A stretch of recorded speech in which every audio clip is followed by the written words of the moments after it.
Hey there, it's me, Matthew. Welcome back. I'm glad you're here. Last time, we talked about Jesus calming a storm with just his voice. The winds and the waves obeyed him. How amazing. We learned that Jesus is powerful and he can help you in your time of need. Today, we're going to be talking about a sermon Jesus gave. Let's go! Bible! Story! Time! Bible story time. Today's going to be a smidge different than our normal Bible story time because normally we do a Bible story, but today we're going to be looking at one of the sermons Jesus gave. That word, sermon.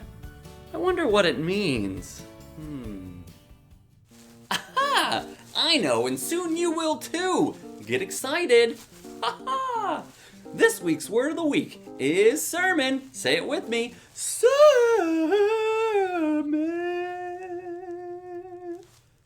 Ooh, crushed it. A sermon is a lecture given by a teacher that talks about a scriptural, things about the Bible, a theological, things about God, or a moral, things about right or wrong, lesson.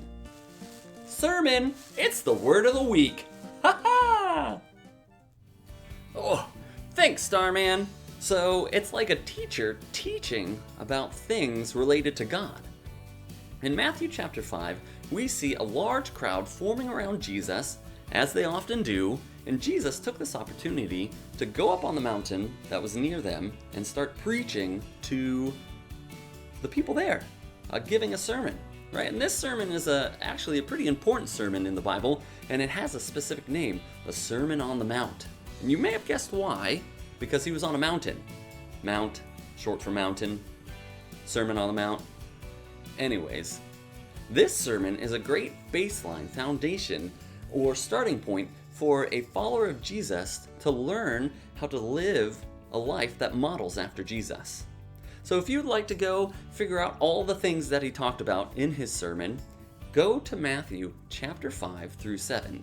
Today, we're only focusing on one of the things that he talked about, and that is being worried or anxious. Question: what makes you anxious or worried? Talk about it.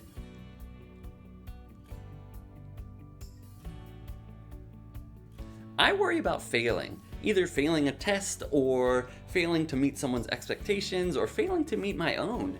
And sometimes this worry keeps me up at night. Like, am I doing enough?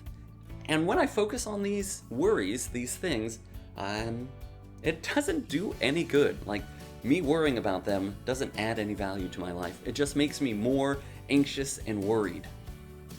And it takes my focus away from God.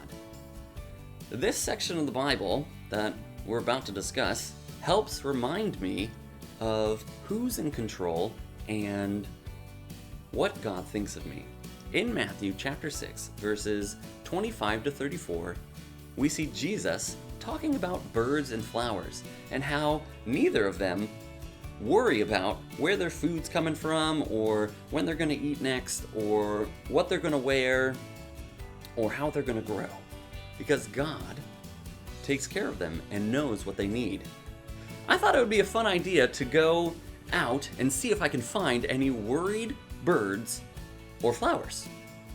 I have them where I live, so I figured I can go check it out and see for myself if they worry or not. So come on.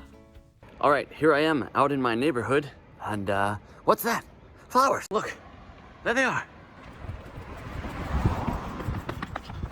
Let's see if they're worried. Hey, are you worried? I don't think they are. Oh, look, there's a whole bunch right here. Hey, are you guys worried? No? Whoa, hold on. There's some up here.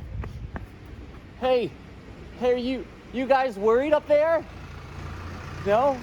Oh, just a little bit more. Hey, are you guys worried? I don't think they are. We've talked to the flowers. Let's go see if we can find a bird. Oh, hold on. There's one way up there. Do you see him? It's hard to see, but he's right there at the tip of the thing.